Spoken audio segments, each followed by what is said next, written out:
में वृद्धि हुई है।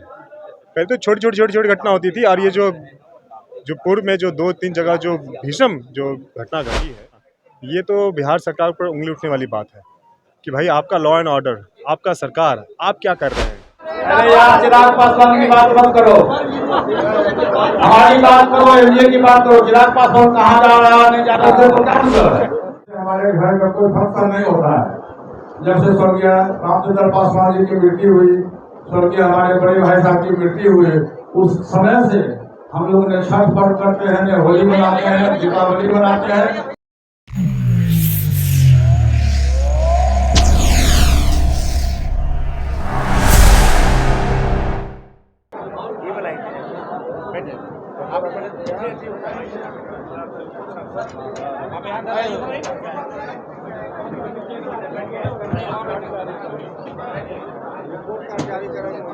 देश के लिए महत्वपूर्ण है, हिंदुस्तान के लिए महत्वपूर्ण है। उसकी अध्यक्षता मैंने चंडीगढ़ में की पहली बार, और पूरे देश में G20 का चल रहा है मामला, और पूरे देश में इस तरह की बात है। हमारे विभाग में काफी जैसे फूड प्रोसेसिंग में जो भी चीजें कोल्ड स्टोरेज है, और तरह का फूड पार्क है, मिनी फूड पार्क है, इसकी संख्या दिन प्रतिदिन बजट में बढ़ा है, और बिहार में भी हम लोगों ने इसकी शुरुआत की है। और पूरे देश में यदि आप देखेंगे तो 9 लाख लोगों को हमने रोजगार दिया है, और काफी संख्या में बिहार में काफी संख्या में लोग ये खोल रहे हैं।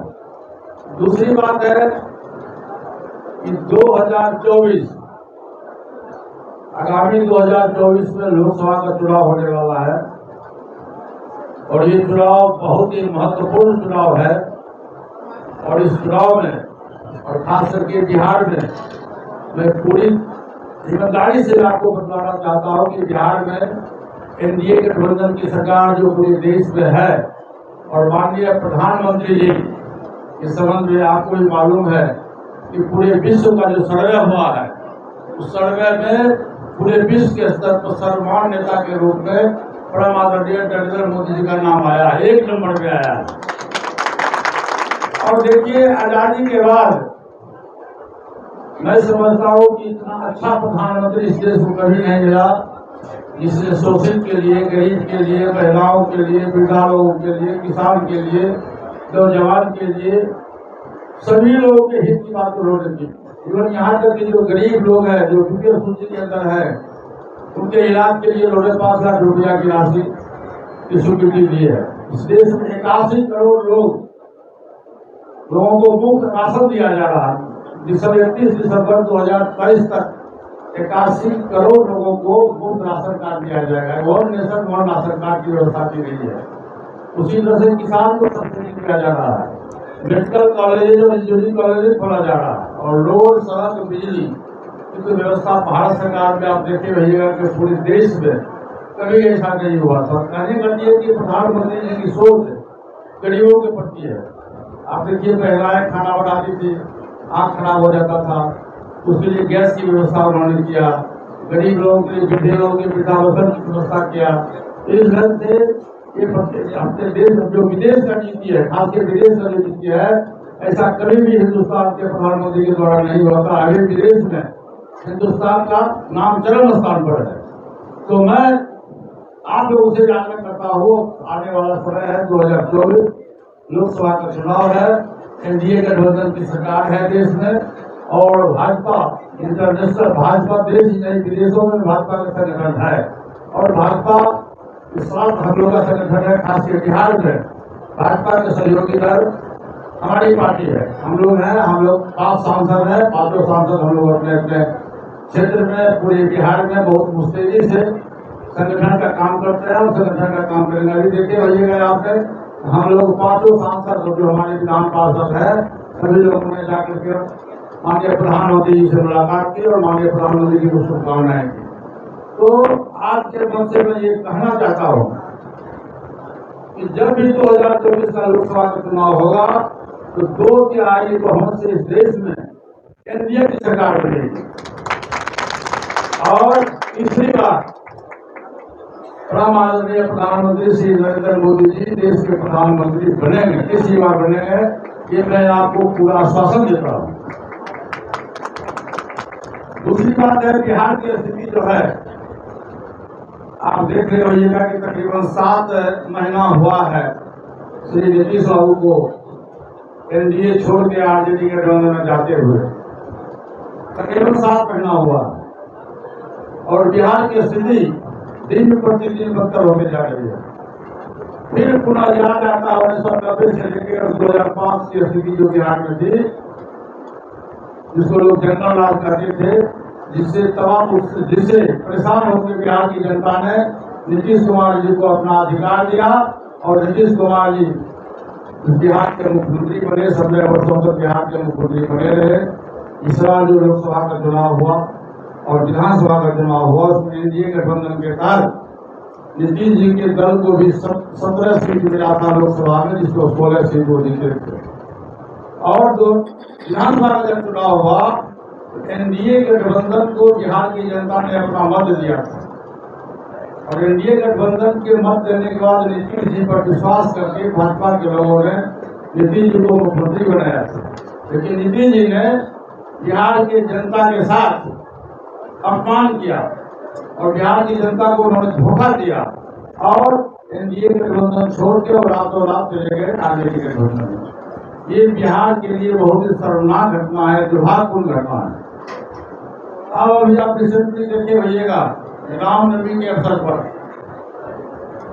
भारत सरकार के गृह मंत्री श्री अमित शाह जी का प्रोग्राम था, सासाराम में था, नालंदा में, नवादा में था और जानबूझ के दंगा फैलाया गया। दंगाइयों ने जानबूझ के हंगामा किया कि नीतीश को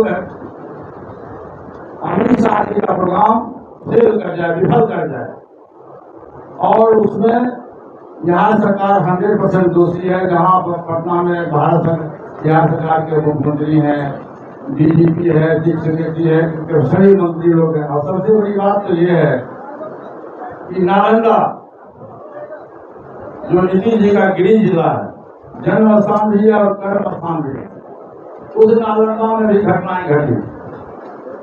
नीतीश जी क्या कर रहे थे और इतनी बड़ी घटना घटी सासाराम में भी, नालंदा में भी, लेकिन एक बार भी बिहार सरकार के कोई मंत्री, मुख्यमंत्री की बात तो छोड़ दीजिए, किसी मंत्री ने वहां जाकर के जनता का दुख दर्द में भागीदारी होने का हिम्मत नहीं किया। ये है बिहार की लॉ एंड ऑर्डर की व्यवस्था। तो मैं बार बार कहता हूं कि देश में जब भी चुनाव होगा, 2024 का लोकसभा चुनाव होगा, 2025 का विधानसभा का चुनाव होगा, तो लोकसभा के चुनाव में प्रधानमंत्री का पद की वैकेंसी नहीं है। माननीय प्रधानमंत्री श्री नरेंद्र मोदी जी तीसरी बार इस देश के प्रधानमंत्री बनेंगे, ये हमारा और पूरे देश के लोगों को ये विश्वास है। भारत सरकार का कैबिनेट मिनिस्टर हो, हमारे पास जो विभाग है, छात्र प्रशिक्षण विभाग, जो पूरे देश में एक चर्चित विभाग है। और आप लोग देखे होइएगा कि आज से 15 दिन पहले दुबई में एक सम्मेलन हुआ था, जिसमें 125 देश के प्रतिनिधियों ने भाग लिया। फिर 3 नवंबर से लेकर 5 नवंबर 2023 तक, 3 नवंबर से 5 नवंबर तक प्रगति मैदान दिल्ली में मिलेट्स का आयोजन किया गया है, जिसमें हमारी विभाग का हम लोग का आग्रह है, माननीय प्रधानमंत्री जी से मैंने आग्रह किया है कि उसमें आकर के अपना कुछ प्रकट है। वहाँ में राष्ट्रपति महोदया से भी आग्रह किया गया है कि वो आए और मुझको काफी उम्मीद है देश के लोकप्रिय प्रधानमंत्री श्री नरेंद्र मोदी जी और भारत सरकार के महामहिम राष्ट्रपति श्रीमती द्रौपदी मुर्मू जी जरूर उसे मिनट्स आयोजन में सम्मिलित होंगे। पूरे विश्व के स्तर पर यह बनाया गया है।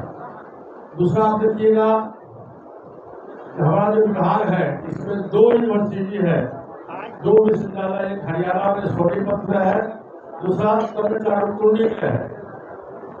और आपको इस बात की जानकारी होगी, बहुत खुशी होगी कि परसों 11 तारीख को 3 बजे दिन में हाजीपुर में हमारे विभाग का बहुत बड़ा कार्यालय खोलने जा रहा है, जिसमें ट्रेनिंग सेंटर खोला जाएगा। और क्योंकि बिहार में हमारी सरकार नहीं है, फिर भी मैं बिहार के मुख्यमंत्री से आग्रह करता हूँ कि यदि बिहार सरकार हमको जमीन मुहैया करे तो मैं हाजीपुर में भी यूनिवर्सिटी खोलने का मैं प्रयास करूँगा। इफ्तार पार्टी मैं इसलिए नहीं कर रहा हूँ, आपको पता होना चाहिए कि 3 वर्ष से हमारे घर में कोई फंक्शन नहीं होता है। जब से स्वर्गीय रामचंद्र पासवान जी की मृत्यु हुई, स्वर्गीय हमारे बड़े भाई साहब की मृत्यु हुई, उस समय से हम लोग ने छठ पर्व करते हैं, ने होली मनाते हैं, दीपावली मनाते हैं, इसलिए हमने इफ्तार पार्टी नहीं मनाया। ये दुखद घटना में, दुखद की घड़ी में मैं इफ्तार पार्टी नहीं मनाया। चलिए हो गया। सर एक फोटो सब खड़ा हो प्रदेश अध्यक्ष को वोटिंग किया जाता है। किसने वोटिंग किया है? आपके भतीजे की पार्टी उसने रोका दिया कि मेरा कोई उससे कोई नफरत है, तो मेरा भतीजा नहीं है, उसने रोका दिया। आपके कोई नफरत है। आप देखे होइएगा कि लास्ट ईयर भी जब मैं मोकामा गया था, इसी तरह का दुर्व्यवहार हुआ था। क्योंकि मोकामा एक सार्वजनिक स्थल है, एक धर्म स्थल है, सबको जाने का अधिकार है, किसी व्यक्ति विशेष का नहीं है वो। और उस दिन सम्राट चौधरी के उनके साथ दुर्व्यवहार हुआ, मैं इसकी निंदा करता हूँ, मैं घोर निंदा करता हूँ और बिहार सरकार से मांग करता हूँ कि उसकी न्याय की जांच कराई जाए।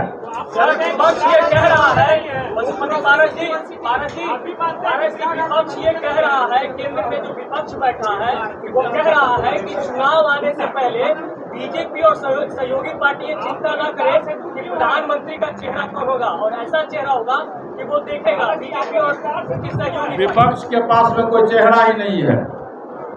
अभी आप देखें शरद पवार जी का बयान सुने हैं, विपक्ष के सबसे बड़े नेता के रूप में माने जाते थे शरद पवार जी। कल जो उनका बयान आया, उस बयान को आपने देखा है, पढ़ा है, सुना है? विपक्ष कभी एकजुट नहीं हो सकता है, विपक्ष का अलग अलग बिखराव है। ममता बनर्जी कभी कांग्रेस के साथ नहीं जा सकती है, ममता बनर्जी कभी सीपीएम के साथ नहीं जा सकती है, केजरीवाल कभी कांग्रेस के साथ नहीं है। सबका एक अलग अलग लोकल इशूज है। और प्रधानमंत्री का पद बहुत बड़ा पद है, जब डाल लीजिए। इतना आसान नहीं है कि प्रधानमंत्री की कुर्सी में कोई विपक्ष बैठ जाएगा, ये बहुत ही कठिन काम है। और नरेंद्र मोदी जी बाघ हैं, नरेंद्र मोदी जी के सामने में कोई दूसरा विपक्ष नहीं है, वो पंगु बना हुआ है।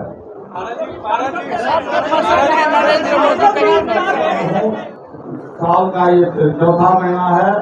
मेरा आग्रह है कि जितने भी हमारे साथीगण हैं, सभी लोग आराम से बैठ के खाना खा के जाएंगे। जय हिंद, जय भारत। हाँ तो पूछना पूछिए। हाँ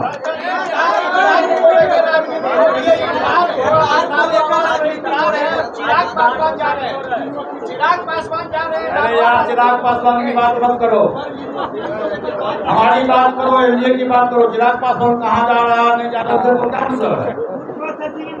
अमित शाह 40 सीटों पे भाजपा तैयारी कर रही है बिहार में, आपकी जगह कहाँ है? अमित शाह अरे आपको पता नहीं है, बिहार में 40 जगहों पर भाजपा तैयारी कर रही है। भाजपा का मतलब है एनडीए गठबंधन, ये समझिए, दिमाग खोल के समझिए, ये फकरवाट मत लगाइए।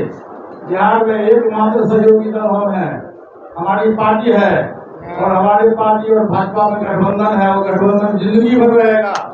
हम लोग नहीं है। 2014 में मेरा गठबंधन हुआ था भाजपा से, मैं घोषणा किया हूँ, मैं जब तक राजनीति में जिंदा रहूंगा, हमारी पार्टी भाजपा गठबंधन में एनडीए गठबंधन का पार्ट है और रहेंगे।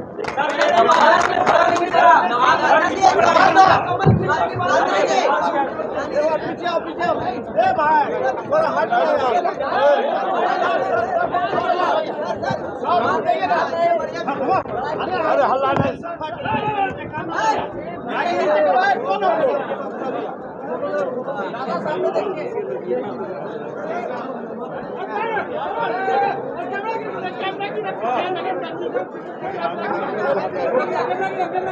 हो गया।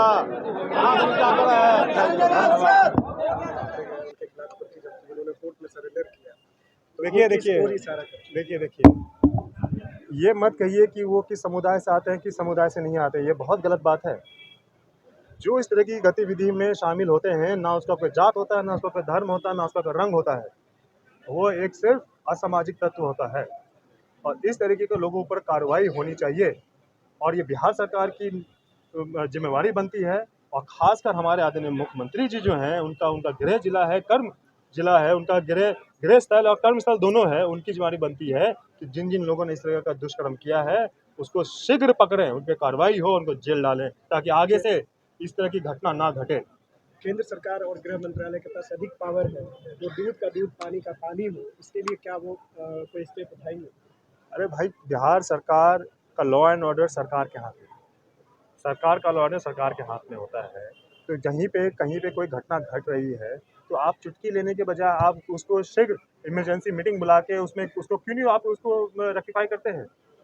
लेकिन आपको तो राजनीति करना है, आपको तो अभी इफ्तार पार्टी ऑर्गेनाइज करना है, इफ्तार पार्टी में लोगों को इन्विटेशन भेजना है, उसमें व्यस्त हैं आप। तो आपको क्या करना है, जनता जल रही है कि नहीं जल रही है, जनता की पढ़ाई लिखाई हो रही है, जनता घसीट रही है अपने आप को, क्या कर रही है, भूखी मर रही है, उनको आपको आपसे क्या मतलब। तो आप ये जंगल आज जो पार्ट 2 देखने को बिहार में मिल रहा है, यही बहुत ही दुखदायक है। में वृद्धि हुई है, पहले तो छोटी घटना होती थी और ये जो पूर्व में जो 2-3 जगह जो भीषण जो घटना घटी है, जहाँ पे आदरणीय गृह मंत्री जी का कार्यक्रम था, उसके पूर्व में इस तरह की घटना, ये तो बिहार सरकार पर उंगली उठने वाली बात है कि भाई आपका लॉ एंड ऑर्डर, आपका सरकार, आप क्या कर रहे हैं। ये डाल देते हैं भाई केंद्र के ऊपर, ये डाल देते हैं कि भाई केंद्र में जो सत्ता बैठी है वो करा रही है। आपके प्रदेश में भाई शराबबंदी है, तब भी दारू धड़ल्ले से बिक रहा है। बच्चा अपने बैग में डाल के स्कूल कम जाता है, दारू का डिलीवरी करने ज़्यादा जाता है, उसका भी जिम्मेवारी आप किसी और के ऊपर मर देंगे। दिन दहाड़े बैंक जब लूटा जाता है तो क्या वो सेंटर के लोग आके कर रहे हैं। दिन दहाड़े जब हत्या हो जाती है, क्या वो सेंटर के लोग आके करते हैं। दिन दहाड़े जब अपहरण हो जाता है आपके प्रदेश में, तो प्रदेश में इतनी घटनाएं हो रही हैं, इस बारे में कौन कहेगा। हाँ, लेकिन एक चीज़ की वो जिम्मेवारी ज़रूर लेते हैं, जो केंद्र की जितनी भी योजनाएं हैं, जो कि भाई केंद्र लेके आती है, उसको अपना नाम जरूर दे देते हैं। और लेकिन जहाँ पे दलित और बच्चों की पढ़ाई लिखाई की बात आती है, वहाँ कहते हैं भाई पैसा नहीं हमारे पास। तो ये हमारे आदरणीय मुख्यमंत्री जी हैं, 17 साल का अनुभव। आप लोग इफ्तार पार्टी इसका नहीं है? हम लोग नहीं कर रहे हैं। हम लोग पिछले कई वर्षों से, जब से हमारे पिताजी स्वर्गवास हुआ और बड़े पापा उनका स्वर्गवास हुआ, हम लोग किसी भी तरीके का हम लोग आयोजन नहीं कर रहे हैं। और ख़ासकर इस साल जो इफ्तार पार्टी है, इसका आयोजन हम लोगों ने इस वजह से भी नहीं किया कि जो बिहार में जिस तरीके से दंगे सब जगह हो रहे हैं और जिस तरीके से लॉ एंड ऑर्डर यहाँ पे चरमराया हुआ है, जिस तरीके से दलितों के ऊपर अत्याचार हो रहे हैं, उन्हें जेल में डाला जा रहा है, उनकी हत्याएं हो रही हैं, जिस तरीके से लूट खसोट हो रही है, बिहार का लॉ एंड ऑर्डर, बिहार एक तरफ जल रहा है और दूसरी तरफ पार्टी करे, ये किस तरह का न्याय है। तो ये जो बाकी लोग, जो सत्ताधारी लोग बिहार में बैठे हैं, तो भाई ये सत्ताधारी लोग हैं, एंजॉयमेंट कर रहे हैं, पार्टी कर रहे हैं, बिहार जल रहा है, जनता यहाँ परेशान है और ये लोग अब खाना खाएंगे। अच्छा, प्रधानमंत्री पद के दावेदार बताए जा रहे हैं, जैसे तो लोग कहते हैं कि सीएम पद के दावेदार है नीतीश कुमार। अरे प्रदेश उनसे संभल नहीं रहा है। प्रदेश की जिम्मेवारी तो वो अपने गठबंधन दल को दे रखे हैं कि 25 में जाके भाई उनके नेतृत्व में चुनाव लड़ेंगे। वो अपने पार्टी के लोगों पे विश्वास उनको है नहीं, तो कैसे वो 24 का चुनाव लड़के वो प्रधानमंत्री बनेंगे। ये बड़ा बेतुका बात है। आज इफ्तार पार्टी है, चिराग जी भी जा रहे हैं। देखिए, सब लोग पेज 3 लोग हैं, पेज 3 लोग, और कहाँ जाएगा, पार्टी सब में ही जाएगा। थोड़ा सा जनता के बीच में भी रहना चाहिए, सुख दुख में रहना चाहिए। हमेशा जहाँ लाइमलाइट हो वहाँ नहीं जाना चाहिए, उससे थोड़ा बचना चाहिए। भाई नेता और अभिनेता में थोड़ा सा अंतर होना चाहिए। आपको लग रहा है कि उन्हें नहीं जाना चाहिए क्योंकि महागठबंधन भाई वो उनकी सोच, उनकी समझ, कहाँ वो जाते हैं नहीं जाते हैं, उनका निर्णय, इसमें हम कुछ नहीं कह सकते हैं। हाँ, हम लोग जहाँ हैं, हम लोग का अपना डिसीज़न है कि भाई जिस तरीके का आज माहौल पूरे बिहार में बना पड़ा है, हम लोग को उचित नहीं लगता है कि इस तरीके का हम लोग कोई आयोजन करें। जी, राष्ट्रीय केंद्रीय मंत्री ने फूड प्रोसेसिंग यूनिवर्सिटी खोलने की बात कही थी मुजफ्फरपुर और वैशाली के बीच में, क्या हुआ? देखिए, अभी जैसा कि आपने आदरणीय केंद्रीय मंत्री हमारे चाचा जी पशुपति कुमार पाल जी को आपने सुना होगा, उन्होंने अच्छे तरीके से सारी बातें रखी। इसकी जिम्मेवारी बिहार सरकार की बनती है कि वो ज़मीन को मुहैया कराएं। मुहैया कराएंगे। यहाँ पे बहुत बड़ा विश्वविद्यालय बनेगा और लाखों लोगों को रोजगार और लाखों बच्चों को यहाँ पढ़ाई का अवसर मिलेगा। जो तमिलनाडु या सोनीपत जाते हैं उनको कहीं और जाने की जरूरत नहीं पड़ेगी, यहीं पे वो रह के पढ़ाई कर सकेंगे। चिराग पासवान यदि भाजपा से गठबंधन होती है तो आप लोगों का क्या स्टेप रहेगा? आप देखिए, कुछ और बात करिए।